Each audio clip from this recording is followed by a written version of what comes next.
Tiga sahabat mendaki dengan niat biasa. Tanpa tahu, mereka sudah melanggar aturan yang tak tertulis. Gunung Lawu, tempat di mana tidak semua pendaki diizinkan pulang. Saat suara memanggil dari balik kabut, salah satu dari mereka menoleh. Pasar yang tak seharusnya ada.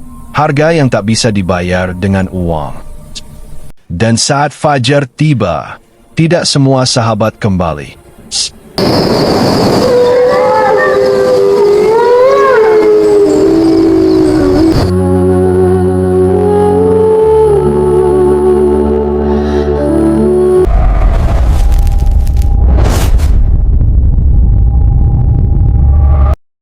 Malam itu, Gunung Lawu berdiri sunyi di bawah langit kelabu. Kabut tipis perlahan turun menyelimuti jalur pendakian yang basah oleh embun. Tiga sahabat, Raka, Dimas, dan Arya, melangkah pelan dengan ransel berat di punggung.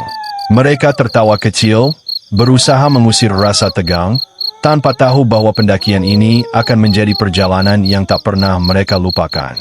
Lawu seolah mengamati setiap langkah mereka, diam, namun hidup. Di pos awal, seorang penjaga tua menatap mereka lama. Suaranya pelan namun berat saat berkata, "Kalau dengar suara dipanggil, jangan dijawab."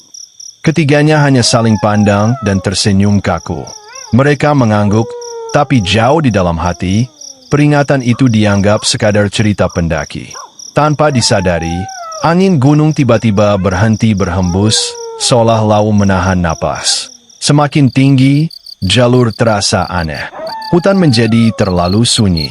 Tidak ada suara serangga, tidak ada burung malam. Langkah kaki mereka terdengar jelas, terlalu jelas. Arya tiba-tiba berhenti dan berbisik bahwa ia merasa jalur ini seperti pernah dilewati. Padahal ini pendakian pertamanya. Raka menertawakan perasaan itu, sementara Dimas menoleh ke belakang dan melihat kabut menutup jalur yang barusan mereka lewati. Saat mereka melanjutkan perjalanan, terdengar suara lirih memanggil nama Dimas. Suaranya halus, seperti suara perempuan, datang dari balik kabut. Raka langsung mengingat pesan penjaga pos, menarik tangan Dimas agar tetap berjalan. Namun suara itu kembali terdengar, kali ini lebih dekat dan lebih jelas. Mereka mempercepat langkah. Napas mulai tidak teratur. Arya merasa seperti ada yang berjalan di belakang mereka, mengikuti tanpa suara. Saat ia menoleh, tidak ada siapa-siapa, hanya kabut yang bergerak melawan arah angin. Saat itu juga, aroma bunga melati tercium tajam di udara dingin. Gunung Lawu seolah mulai menunjukkan wajah aslinya. Mereka berjalan hampir 30 menit, namun pohon besar dengan akar menjalar itu kembali mereka lewati. Ia yakin pohon ini sudah dilewati sebelumnya. Tanda goresan kecil di batangnya masih sama. Gunung Lawu seakan memutar jalur, membuat mereka berjalan tanpa benar-benar maju. Dimas mulai panik, sementara Arya menelan ludah, menyadari mereka mungkin sudah dipermainkan. Saat mereka beristirahat sejenak, Arya melihat bayangan berdiri di antara dua pohon pinus. Tingginya tidak wajar, tubuhnya diam, hanya menatap. Saat Arya memanggil Raka untuk melihat, bayangan itu perlahan memudar, menyatu dengan kabut. Namun rasa dingin yang ditinggalkannya masih menempel di kulit, seperti sentuhan yang tak kasat mata. Di sebuah dataran kecil, mereka melihat tenda berdiri sendirian. Warnanya kusam, kainnya robek, namun terlihat baru. Aneh, tidak ada cahaya, tidak ada suara. Raka memanggil, tapi tak ada jawaban. Saat mereka mendekat, tenda itu perlahan menghilang, seolah ditelan kabut. Ini bukan lagi sekadar perasaan. Lawu sedang memperlihatkan sesuatu. Tanpa sadar, Arya mengucapkan salam dengan suara pelan, berharap diberi jalan. Seketika angin kencang berhembus, membuat pepohonan bergoyang liar. Suara langkah terdengar dari segala arah. Raka marah, mengingatkan bahwa mereka sudah diperingatkan untuk tidak sembarangan berbicara. Dimas gemetar, merasa kehadiran mereka kini benar-benar disadari oleh penghuni gunung. Di balik kabut, Muncul cahaya temaram berjejer seperti lentera. Suara ramai samar terdengar. Orang berbincang, langkah kaki, bahkan tawa. Namun jalur di depan mereka bukan lagi hutan, melainkan jalan tanah menuju sebuah pasar yang tak seharusnya ada di ketinggian ini. Raka langsung tahu, mereka hampir masuk ke tempat yang tidak boleh didatangi manusia. Semakin mereka melangkah, suara pasar terdengar semakin jelas. Lampu-lampu lentera menggantung rendah, menerangi wajah-wajah orang yang tampak sibuk berjual beli. Namun tak satu pun dari mereka menoleh. Pakaian para pedagang terlihat kuno, seperti dari masa yang berbeda. Aroma kemenyan bercampur tanah basah memenuhi udara. Raka berbisik agar mereka tidak berbicara dan tidak menyentuh apapun. Saat mereka mencoba keluar dari pasar itu, Raka menyadari satu hal yang membuat darahnya dingin. Arya tidak ada di belakang mereka. Namanya dipanggil pelan, lalu lebih keras. Tak ada jawaban.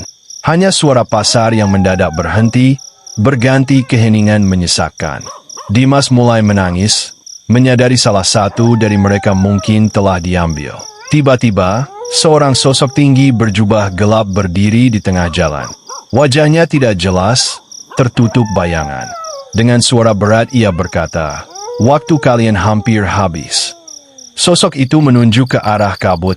Tempat suara Arya terdengar, samar memanggil minta tolong. Raka tahu, jika mereka salah melangkah, bukan hanya Arya yang akan tertinggal. Di hadapan mereka, jalur bercabang dua.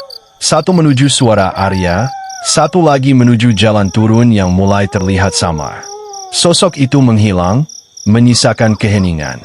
Raka menggenggam tangan Dimas, sadar bahwa keputusan ini akan menentukan segalanya. Menyelamatkan sahabat, atau keluar hidup-hidup dari Gunung Lawu. Raka memilih jalur menuju suara Arya.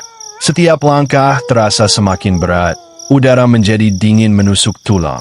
Suara tangisan itu terdengar semakin dekat, namun ada yang janggal. Nada suaranya tidak pernah berubah, seperti rekaman yang diputar berulang. Dimas mulai menyadari, ini bukan Arya, tapi mereka sudah terlanjur masuk terlalu jauh. Dari balik kabut, muncul sosok menyerupai Arya. Pakaiannya sama, wajahnya mirip, namun matanya hitam pekat tanpa cahaya. Senyumnya kaku, tidak manusiawi. Saat sosok itu melangkah mendekat, Raka langsung memejamkan mata dan membaca doa sekuat yang ia bisa. Angin berputar kencang, membuat tanah bergetar. Teriakan Arya yang asli terdengar dari arah berbeda. Raka menarik Dimas dan berlari menuju suara itu. Mereka menemukan Arya terduduk lemas di bawah pohon tua. Namun saat mereka menolongnya, sosok penjaga gunung kembali muncul. Satu harus ditinggalkan, ucapnya datar. Gunung Lawu menuntut bayaran atas pelanggaran mereka. Tak ada yang tahu siapa yang diambil. Yang pasti, Raka dan Dimas berlari menuruni gunung tanpa menoleh sedikit pun. Teriakan tertinggal di belakang, bercampur dengan suara angin dan tawa samar. Saat fajar menyingsing, mereka tiba di pos bawah, hanya berdua. Sejak hari itu, Raka dan Dimas tak pernah lagi mendaki Gunung Lawu. Setiap malam tertentu, aroma melati tiba-tiba memenuhi kamar mereka. Dan dalam mimpi, selalu ada suara yang memanggil dari kejauhan. Suara Arya meminta ditemani pulang.